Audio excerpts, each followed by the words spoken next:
2 سجدوں کے بجائے 3 سجدے کر لیے جائے تو اس کا حکم یہ ہے کہ بندہ آخر میں جو ہے وہ سجدہ سہو کرے. اگر بھول کر 3 سجدے کر لیے تو آخر میں سجدہ سہو کریں گے. اور اگر کسی نے بھول کر 1 سجدہ کیا، 2 سجدوں کے بجائے 1 سجدہ کیا اور اس کو قیام میں یاد آ گیا تو اس کے لیے حکم یہی ہے کہ وہ فوراً واپس آئے اور نماز کا دوسرا سجدہ کرے اور پھر دوبارہ اسی جگہ پہ جا کے کھڑا ہو جائے. مثال کے طور پر ایک بندہ 1 سجدہ کر کے کھڑا ہو گیا اور وہ سورۃ فاتحہ پڑھ رہا تھا، اس کو اب یاد آیا کہ میں تو 1 سجدہ کر کے آیا ہوں، تو سورۃ فاتحہ کو وہیں پر چھوڑ کر سجدے میں آئے، دوسرا سجدہ کرے، پھر دوبارہ جا کے فاتحہ پڑھے اور سورت ملائے، آخر میں وہ بھی سجدہ سہو کرے گا. تو 3 سجدے کیے ہیں تو آخر میں سجدہ سہو ہے. اگر 1 سجدہ کیا ہے تو جس جگہ پر بھی پہنچے اور جب بھی اس کو یاد ہے نماز میں، 1 رکعت کے بعد یاد ہے، 2 رکعت کے بعد، جب بھی اس کو یاد ہے تو فوراً آ کے وہ سجدہ کرے اور آخر میں سجدہ سہو کرے گا. اچھا جی، اسی طرح ہمارے ہاں ایک جملہ بولا جاتا ہے کہ جب ہم کسی کو کہتے ہیں نا کہ قسم کھاؤ، تو ساتھ میں ہم یہ کہتے ہیں کہ جی اللہ کو حاضر ناظر جان کر قسم کھاؤ. تو یہ جو جملہ ہے نا، اللہ کو حاضر ناظر جان کر قسم کھاؤ، یہ جملہ درست نہیں ہے. اللہ رب العزت کے لیے لفظ حاضر ناظر کہنا مناسب نہیں ہے، اس لیے کہ حاضر اور ناظر کے جو لغت کے اندر، ڈکشنری کے اندر جو معنی ہے وہ اللہ رب العزت کی شایان شان نہیں ہے. تو اس لیے اللہ رب العزت کے لیے حاضر ناظر کا لفظ استعمال نہیں کر سکتے. آپ اس کو یوں سمجھیں، مثال کے طور پر میں کہتا ہوں حاضر، حاضر کسے کہتے ہیں؟ جو آنکھوں کے سامنے موجود ہو. ناظر کا معنی ہے آسان دیکھنے والا. اب یہ جو ہے نا، تو یہ حاضر ناظر اللہ کے لیے لفظ بولنا مناسب نہیں ہے.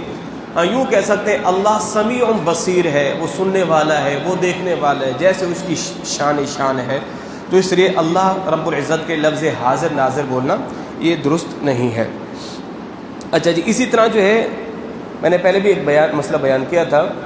اولاً آپ کو کوئی بھی گری پڑی چیز ملے اس کو آپ نہ اٹھائیں، اس لیے کہ جس کی چیز گری ہوتی ہے وہ بعض دفعہ اپنے راستے پہ الٹے قدم واپس آ کے وہ چیز ڈھونڈ لیتا ہے.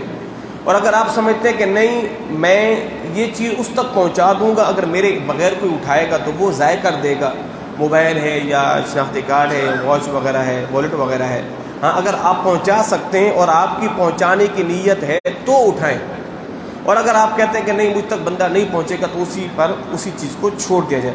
اگر بالفرض آپ نے اٹھا بھی لیا، مثال کے طور پر موبائل ہے، موبائل آپ نے اٹھا لیا ہے اور جس کا ہے وہ آپ تک نہیں پہنچا، تو اب آپ کے لیے حکم یہ ہے کہ اگر آپ فقیر ہیں یعنی شرعی فقیر ہیں تو وہ تو آپ اپنے استعمال میں لا سکتے ہیں، نہیں تو پھر یہ موبائل کسی غریب فقیر کو بطور صدقہ دے دیں یا اس کو بیچ کر اس کی قیمت صدقہ کر دیں فقیر کو. اور اگر بالفرض وہ بندہ کل کو ڈھونڈتے ڈھونڈتے آپ تک آن پہنچا تو اب آپ پر لازم ہے اس کو اس کی قیمت دوبارہ واپس لوٹائیں. تو اس لیے جو ہے حکم یہی ہے کہ گری پڑی چیز کو نہ اٹھایا جائے. فقہائے کرام نے بڑی اس پر سختی بیان کی ہے. کوئی چیز اٹھاؤ، اس کو اعلان کرواؤ، اس کا چرچا کرواؤ، اس تک پہنچاؤ. اور پھر ہمارے ہاں تو احناف کے نزدیک 3 سال تک اس چیز کا چرچا کرنا ضروری ہے تاکہ وہ چیز بندے تک پہنچ جائے. اچھا، اسی طرح اگر آپ کے موبائل میں غلطی سے کسی نے بیلنس بھیج دیا یا کسی کا پیکج آپ کے موبائل میں لگ گیا یا کسی کے پیسے آ گئے تو اولاً تو کوشش کریں اس کو واپس لوٹائیں، اس کو ریٹرن کریں.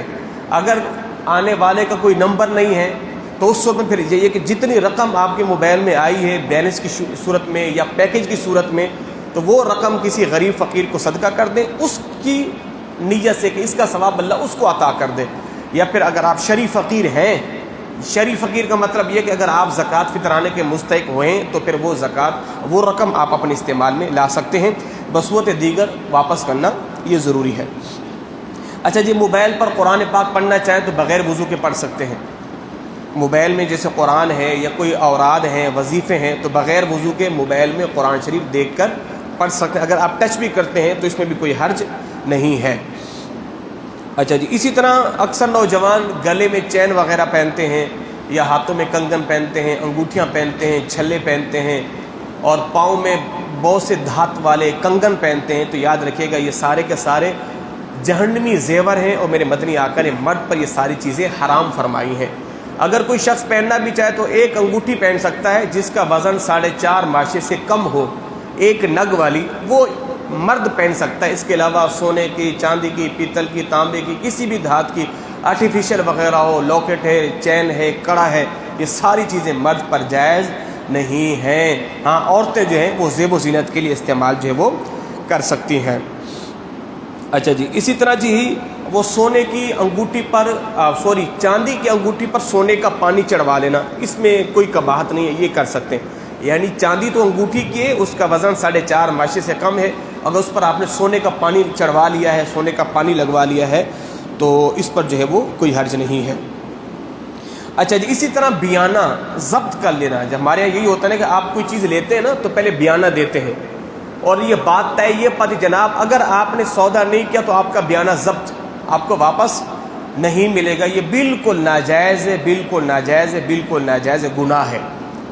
مثال کے طور پر میں نے کسی کوئی چیز نہیں، اس کو جناب یہ چیز میری ہے، آپ کہتے ہیں ٹوکن کہتے ہیں میرے خیال میں، ٹوکن کے طور پر ہم نے اس کو کچھ پیسے دے دیے، جناب میں آ کے آپ کو اور پیسے دے کے یہ چیز لے جاؤں گا، پھر اگر میری مجبوری ہو گئی اور میرے پاس پیسے نہ ہو پائے، اس نے کہا جناب آپ نے تو پیسے نہیں دیے، آپ کے یہ ٹوکن، یہ پیسے جو بھی ہیں ضبط ہو جائیں گے، اس کے لیے یہ مال حرام ہے، حرام ہے، حرام ہے، اس پر لازم ہے کہ وہ رقم اس کو کیا کرے، واپس کرے، اگر وہ کھائے گا تو اس کے لیے حرام ہوگا، اگرچہ دونوں کی رضامندی ہی ہو پھر بھی حرام ہے۔ اور بعد یہ کہتے ہیں جناب اگر آپ نے نہیں لیا تو آپ کو ڈبل بیانہ دینا پڑے گا، یہ تو اس سے بھی ڈبل حرام ہے۔ تو اس لیے خدا را اگر یہ اس طرح کبھی معاملات ہو جائے تو آپ پر لازم ہے وہ رقم آپ کے پاس بطور امانت ہے، آپ کو حق نہیں اس میں اسراف کرنا، اس کو استعمال کرنا، امانت ہے، اگر وہ پیسے باقی دیتے وہ چیز آپ کی ہو گئی رقم، وہ چیز اس کو لوٹا دو، بصورت دیگر آپ پر لازم ہے کہ بیانہ کی رقم بھی آپ کیا کریں گے، واپس کریں گے۔ اچھا جی، ہمارے اکثر یہ سوال پوچھا جاتا ہے، کوئی لے کے جناب امام صاحب میرے پاس 1,00,000 روپیہ ہے، اب ایک بندہ مجھ سے پیسے مانگ رہا ہے، جناب مجھے 1,00,000 روپیہ مجھے دو، میں آپ کے 1,00,000 روپے سے کاروبار کروں گا، اس کا جو نفع ہوگا میں اس کا اتنا % آپ کو دوں گا، اور باقی 1,00,000 روپیہ وہ آپ کا میرے پاس قرض ہے میں آپ کو وہ بھی دے دوں گا، تو یہ بالکل سود ہے، ناجائز ہے۔ اگر کوئی بندہ کسی کو پیسے دے قرض اور پھر وہ اپنا قرض بھی بعد میں واپس لے اور اس پر نفع بھی لے تو بالکل یہ سود ہے، ناجائز ہے۔ ہاں، اگر آپ نے کام کرنا ہے تو اس کی ایک صورت ہے، یہ آپ سن لیجیے، اکثر یہ ہمارے نمازی بھی سوال کرتے ہیں۔ مثال کے طور پر ایک شخص نے پیسہ انویسٹ کیا 1,00,000 روپیہ اور ایک شخص کا پیسہ ہے اس کے اندر 50,000 روپیہ، اب دونوں نے یہ آپس میں طے کیا جناب 1,00,000 میرا ہے، 50,000 آپ کا ہے، جس کا 50,000 ہے محنت وہ کرے گا، جس کا 1,00,000 ہے وہ محنت نہیں کرے گا۔ اب اس کا جو نفع ہوگا اس میں وہ آپس میں جو طے کر لے وہ طے ہو جائے گا، بھائی آدھا آدھا میرا ہے، یا 30% آپ کا، 70% میرا، یا 25% آپ کا، 75% میرا، یہ جیسے بھی آپس میں طے کر لیں یہ جائز ہے۔ اچھا، یہ تو ہو گیا نفع۔